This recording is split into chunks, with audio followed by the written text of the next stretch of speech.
Screen पर इस वक्त दो तस्वीरें दिखाई दे रही होंगी। एक ओर है आईएएस अफसर रंजीत कुमार तो दूसरी ओर है उनकी बीवी यानी सूर्या।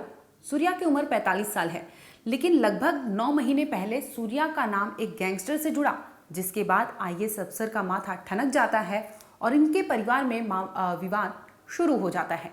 इसी बीच जो महिला होती है यानी उस रंजीत कुमार की जो पत्नी होती है, उन्होंने घर में कुछ ऐसा किया जिसके बाद साल 2023 में मामला डाइवोर्स तक पहुंच जाता है। आखिर इस कपल के बारे में क्या कुछ है और क्यों ये मामला इतना तूल पकड़ रहा है, इस वीडियो में बताते हैं। नमस्कार, आप देख रहे हैं क्राइम तक, मैं हूं अश्विनी सिंह। हाल ही में सूर्या कुमार अपने घर यानी गुजरात के गांधीनगर के सेक्टर 19 में अपने पति के घर पहुंचती है। रंजीत कुमार का घर होता है। रंजीत कुमार को खबर मिलती है कि उनकी बीवी सूर्या उस घर में आने वाली है, जिसके बाद वो फौरन डोमेस्टिक हेल्पर को फोन करते हैं और कहते हैं कि किसी भी सूरत में ये सूर्या घर में एंट्री नहीं करनी चाहिए। जिसके बाद दूसरी ओर आपको बता दें कि जो उनके पति रंजीत कुमार होते हैं, वो डाइवोर्स के सिलसिले में उस दिन कुछ उनका पिटीशन का कुछ मामला होता है, जिसकी वजह से वो बाहर गए होते हैं। इसी दरमियान सूर्या जब अपने घर में अपने पति के घर में एंट्री नहीं मिलता तो वो बौखला जाती है, गुस्से में आग बबूला हो जाती है और उसने गुस्से में आकर कुछ ऐसा ठोस कदम उठा लिया जिसके बाद वो विवादों में आ गई। दरअसल सूर्या को जब अपने ही घर में एंट्री नहीं मिलती तो वो बौखला जाती है, गुस्से में आग बबूला हो जाती है, जिसके बाद वो फौरन कुछ खा लेती है, अपने पर्स से कुछ निकालती है और फौरन अपने मुंह में खा लेती है। उसकी हालत बिगड़ने लगती है और उसने फिर 108 नंबर पर कॉल किया और फौरन एम्बुलेंस आती है और सूर्या को गाड़ी में भरकर लेके जाती है अस्पताल। दूसरे ही दिन यानी रविवार का दिन होता है 21 जुलाई, जिसमें सूर्या की मौत हो जाती है।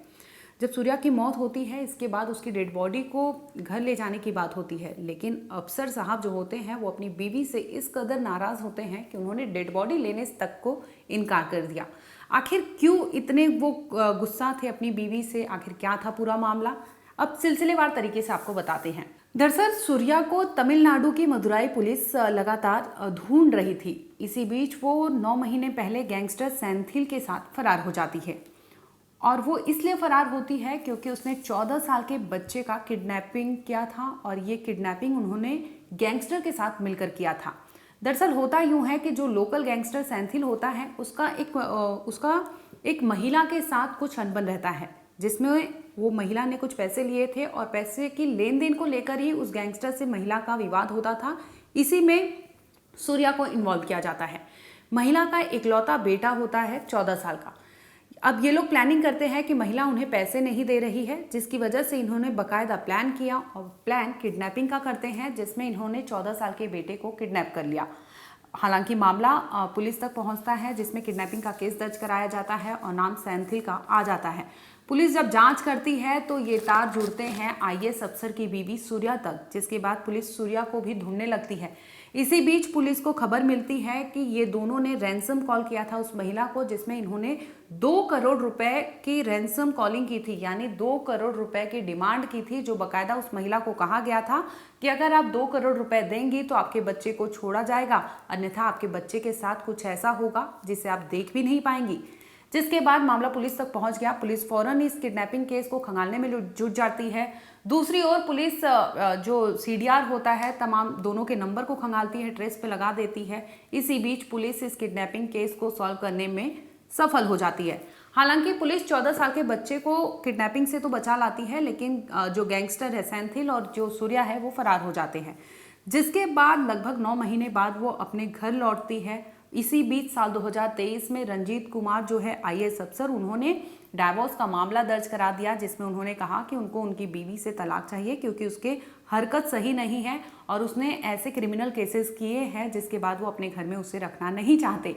हालांकि डाइवोर्स का केस अभी चल ही रहा था कि इसी बीच वो 20 जुलाई को अपने पति के घर पहुंचती है, जिसके बाद पति जो होते हैं वो उन्हें एंट्री करने से मना करवा देते हैं, जिसकी वजह से वो दरवाजे पर ही कुछ खाकर अपने आप की हालत गंभीर कर लेती है। जिसके बाद एम्बुलेंस आती है और उसे अस्पताल ले जाती है, लेकिन अगले ही दिन वो अस्पताल में दम तोड़ देती है।